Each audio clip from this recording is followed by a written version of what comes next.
günlerden kalıp hatire, böyüyüp arzular çöndüm inderde.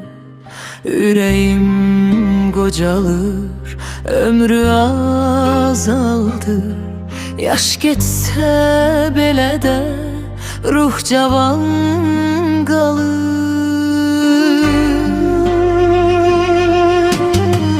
Dertlerimiz böyüktür, söylene edek.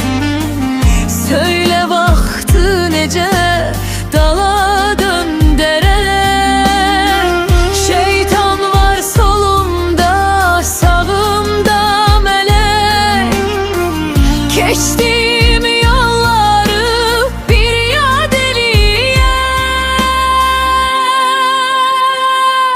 Gel baştan günləri yad eləyək, yad eləyək.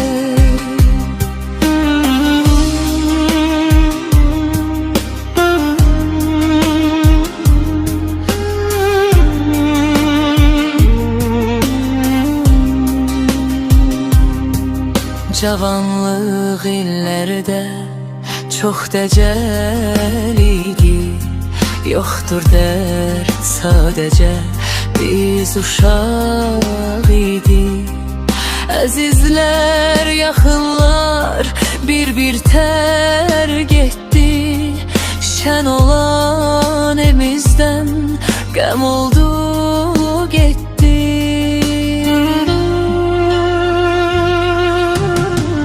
Dertlerimiz böyüktür, söylene edek.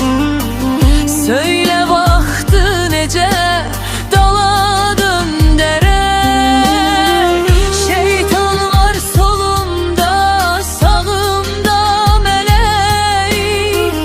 Keçdim yolları bir yad eləyək.